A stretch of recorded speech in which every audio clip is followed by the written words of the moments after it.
আল্লাহর থেকে হয় একিন দিলের মধ্যে বসানো, আর বস্তু থেকে হয় একিন দিল থেকে বের করে দেয়া। আমরা দু চোখে যা দেখছি সেগুলো সব বস্তু।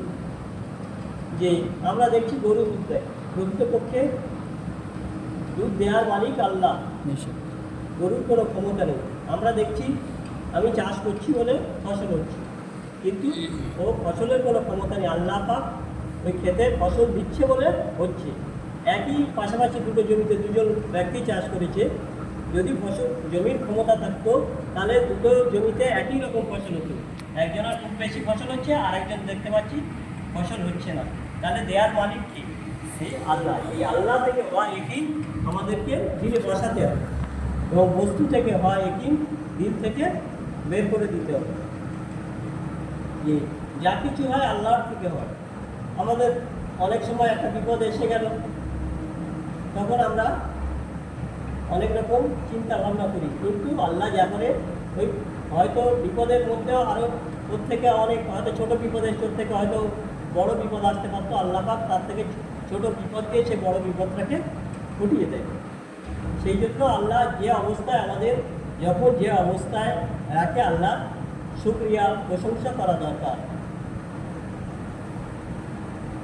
আর নামাজ, আমরা নামাজ হচ্ছে পাঁচটা জিনিসের মধ্যে একটা, যে নামাজ আমাদের প্রত্যেকেরই পড়তে হয়। 5 ওয়াক্ত নামাজ ফরজ করেছে।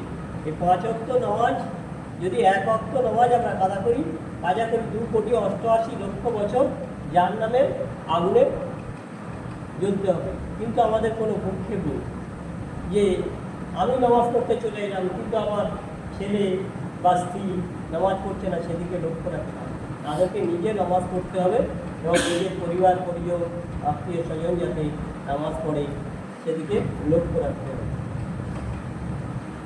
আর নামাজ গুরুত্ব সহকারে আল্লাহ পাক বলেছে, যে ব্যক্তি 5 ওয়াক্ত নামাজ গুরুত্ব সহকারে আদায় করবে তাকে 5টা পুরস্কার দান করবে। তার মধ্যে একটা পুরস্কার কি?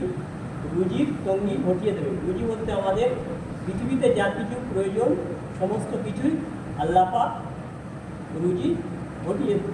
সমস্ত কিছুই প্রয়োজন আল্লাহ পাক যদি আমি গুরুত্ব সহকারে সময় মতো গুরুত্ব সহকারে এতেমামের সহিত নামাজ পড়ি, তাহলে আল্লাহ পাক সমস্ত অভাব দূর করে দেবে। হচ্ছে এশরাকে 2 রাকাত নামাজ পড়লে আল্লাহ পাক তার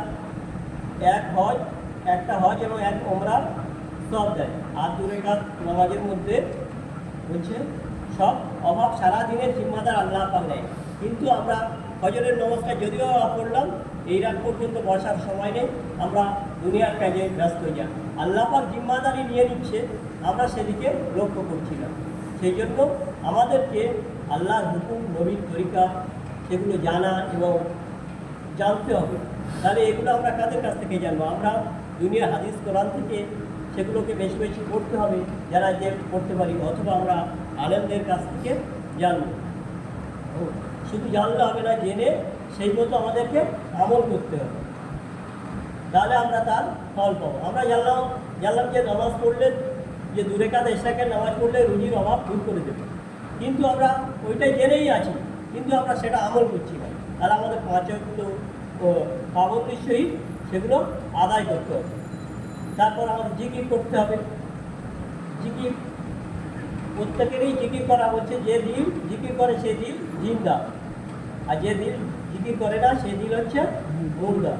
তাহলে আমাদের হর হালতে সবসময় জিকিরের অবস্থায় থাকতে হবে। আর আল্লাহর দেওয়া জান এবং মাল নিয়ে প্রতি মাসে 3 দিন করে বেরোতে হবে। বৎসরে একটা চিল্লা এবং জীবনে 3 চিল্লা দেওয়া দরকার। নইলে যে প্রতি মাসে আমরা যদি 3 দিন করে দিই, আরও 27 দিন আল্লাহ পাক বলছে তোমরা 3 দিন আমার জন্য দাও, আর 27 দিন আমি তোমাদের হয়ে যাব। কিন্তু সেদিকে আমরা লক্ষ্য দিচ্ছি না। এই জন্য আমরা সবাই বেরোবো তো। কে কে এই মাসের সামনে আপনাদের তো কজনের নাম এসছে? 8-10 জনের নাম এসছে। আরও কে কে যাবো বলি? সামনে শুক্রবার থেকে আপনাদের মসজিদ থেকে একটা জামাত বেরোবে, যাদের নাম আসে না আমরা নম্বর থেকে। তাহলে যারা নাম দিয়ে একটু নাম নাম